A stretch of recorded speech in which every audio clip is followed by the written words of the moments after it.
We have been able to discuss together in all kinds of ways the things that Jesus is doing through the book of Acts, and I'm excited to bring to you the next segment of Wednesdays with Waldemar. This is week 8. The church, we've always said, oh, we want to live like the early church, and it's this Uh, beautiful idea, there share you go. meals. But then you've got persecution, and then the next thing is there starts to be internal struggles in chapter 6. So this is the stuff that when you put on a board, what actually did the early church experience? You're like, yes, beautiful, wonderful things, awesome miracles, and beatings, and discrimination, Yep, and so you're yep, like, actually, they're people. So in Acts chapter 6, there's this encounter where there are Greek speaking widows, and it says that there are Hebrew speaking. So I've also heard that Hellenized and right. Palestinian Jews. And so we have this back and forth of what's happening here. So what actually is the problem? And then the apostles solve the problem by building this new team, which leads to a whole saga. So talk about what's happening here.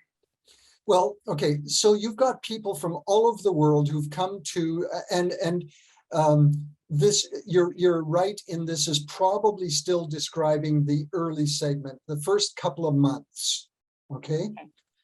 Because what's happened is people have come to Jerusalem for the festival of Pentecost. And it was one of the big three.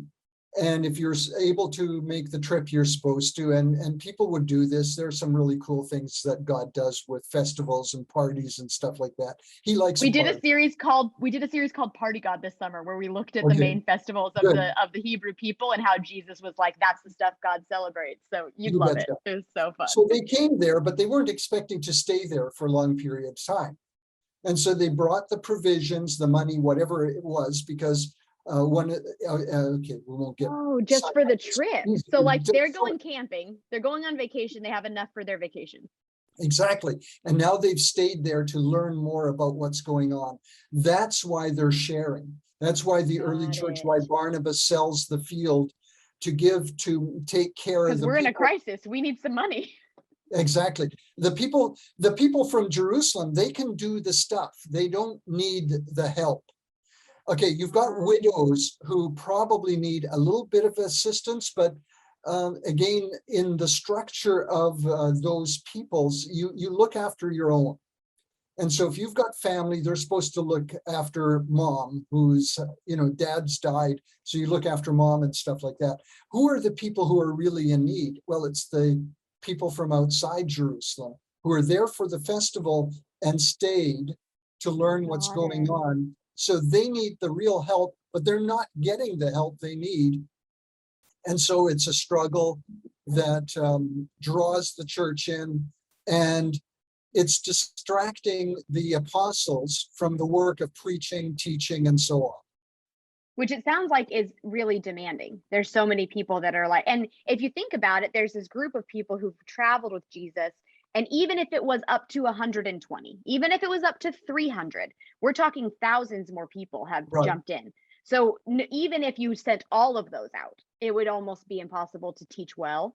And so I do get it. There's been times where you look at this text and you're like, oh, they're snooty. And I don't think that the apostles are snooty. I think they're literally like, we can't do it all. And I Right. do think that matters. And I think it's good wisdom. And hey, until you realize you can't do it all, you're going to cripple the church around you. Whoa. Because as long as you're trying to do it all, look, Jesus, he's Jesus, right? He says, I have to leave because we need more people doing this. Wow. So almost Jesus's example in the ascension, when he says, you're going to receive power to tell all these people about me, was him being like, so that's the passing on thing, which they had already That's heard him say in the commission, right? They're like, this, you're going absolutely to have to make more disciples who make more disciples who make more disciples, or this thing won't work. right, right. That's so And good. it's not just about the leaders, man. I mean, what happens here, one of the things I think is really important is they're choosing people to distribute food. Now, they make sure that they're full of the Spirit and stuff like that. So that seems to matter to them, Yeah. and it should matter to us. And one of the people who is chosen is going to undergo something drastic, and he's going to be it's an incredible story. It's coming up real soon, Yeah. right? Yeah. But This is just a waiter. Wow. And do You we know, put that just on things all the time that God actually thinks is like pivotal enough that this is the example? I think sometimes we forget, like when Luke is taking all this stuff, I'm guessing there were plenty other squabbles that could have been talked about because you're talking thousands of people clearly trying to learn how to live a Sure. communal life. And this is the thing that he picked up, that I think it goes back to those concentric circles, that it's out from, so you've got these Jerusalem Jews that are speaking Hebrew and Aramaic, and you're like, okay, so then there's these Greek speaking, which means they've got these other customs and cultures. And that clash between those two people groups kind of is the next 10 chapters. There's a lot of stuff that happens in those chapters. Yep. Because Yep. the Greek customs were, so you're saying it's more that they were taking care of our own versus that there's some any kind of a back and forth, or do you think there was some discriminatory thought based on like, are you Jewish enough for people who were Hellenized?